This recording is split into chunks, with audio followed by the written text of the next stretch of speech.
it seems that perhaps not only the public was not heard, but maybe the Planning Commission and the supervisors were not heard in the final preparation of this. Thank you. Members of the staff wish to comment on that?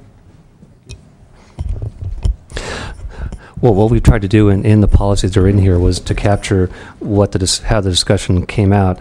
There are, as I'm sure you can guess, a diversity of opinions there about what the policies should say. And I'll just say that that's the purpose of having this draft out, is to hear those concerns and come back in a public forum and have the Planning Commission tell us whether or not we got everything in here right. A lot of what we did was interpreting what the Planning Commission was telling us to do. So what's in here reflects ours and staff's view of what we were told to do. If we got that wrong, that's fine, and we'll just look to the Commission and or the board to let us know about that.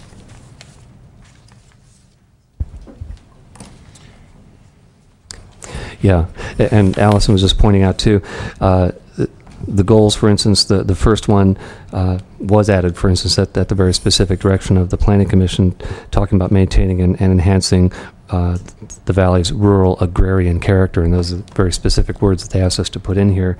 There are also policies. Policy number 8 in that section does talk about encouraging diverse agricultural endeavors, including local sustainable food production. So we did try and capture as best we could the flavor. Again, if we got it wrong, that's fine, and that's what the purpose of this whole public review is to let us know that. Very good. I was going to point out policy 8 myself, but you did it for me. So additional public comment, please step forward. That's what we're here for today. So,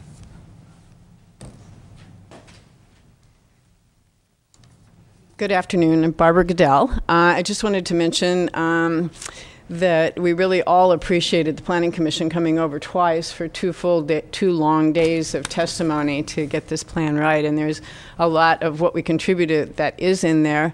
One thing I wanted to comment on was the introduction that we did about Anderson Valley. It was long, and it was edited fairly well, except that there are certain sections that we still feel are important to go in there about demographic changes that have really changed our valley. I'm not sure. I like pictures, and I know they're worth 1,000 words, but that one great big picture takes up a lot of space. If it could just be made smaller and include, we're going to, it's been only a short time since this draft came out, as you all know, on Thursday. We haven't had a chance to make official comment, but we will make a few suggestions for other things that could be added. Thank you very much, Ms. Goodell. John McCowan.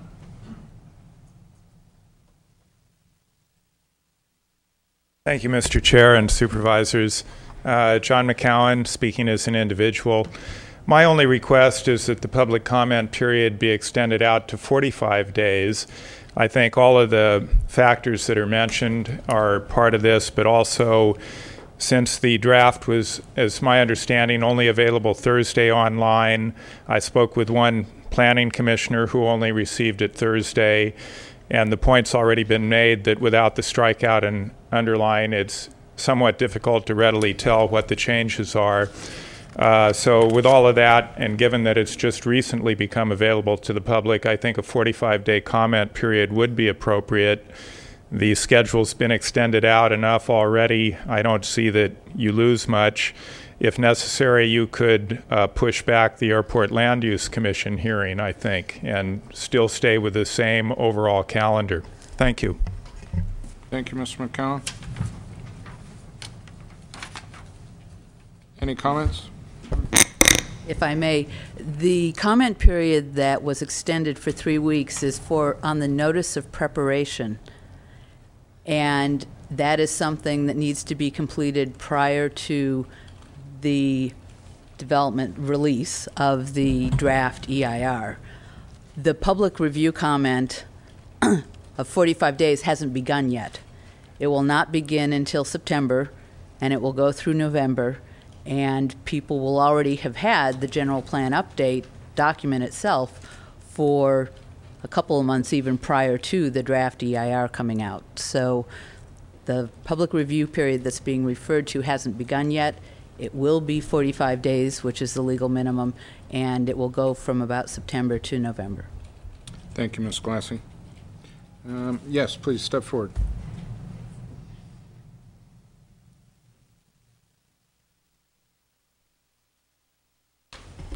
My name is Kathy Borst. I live in Anderson Valley and have for many years.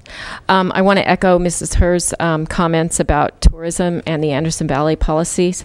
I haven't had time to review this document at all. I couldn't download it on dial-up.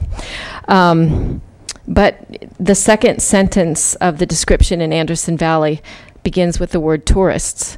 Tourists visiting the valley travel on State Route 128, one of the principal routes to State Route 1 and the Mendocino coast. I mean, that's where we all travel. I would like to be considered before the tourists, and I don't think that this, I think the emphasis on tourism is excessive, and I think that there's a lot of community opposition to it. It's not consistent with maintaining a rural agrarian character. A tourist town is really different than a rural town. The road situations in our valley do not lend themselves well to a serious touristic character, and I can't tell you where it is because, like I say, I haven't had time to look at this, but flipping through, I found something about emphasizing sustainability as a guiding principle, I think, and sustainability and tourism are pretty much at opposite ends of the spectrum. I'm also deeply concerned about the water issues, especially in the Navarro watershed, which is clearly imperiled. I don't remember when the last time the Navarro reached the ocean, but it was probably back in April or May. Developing methodologies for understanding how much water we have available will take a lot of time, and market solutions to the situation could actually make the situation a lot worse before we realize that, wow, we're out of water. There's a lot of people in Anderson Valley who are worried that we're already over the edge in terms of water. People's wells are drying up. Neighbors drill a well and somebody else's water goes away. It's a very, very perilous situation if you're a resident there. I mean, if your water supply goes away, it's going to be hard to even sell your property. Your value goes to nothing. So I'd like you to take that very, very seriously in this process. Thank you. Thank you. Other members of the public, please.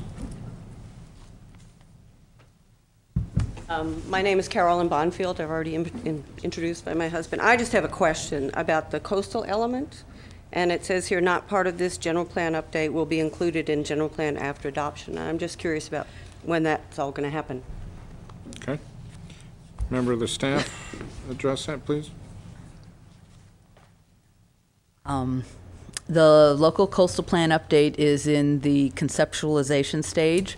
We need to do an outline for the work plan. The direction from the board is to try and do all of it, I'll say as much as possible, in-house, and therefore it's not going to begin until some of these other projects end. So until then, we're operating under the local coastal plan that was adopted in the early 90s.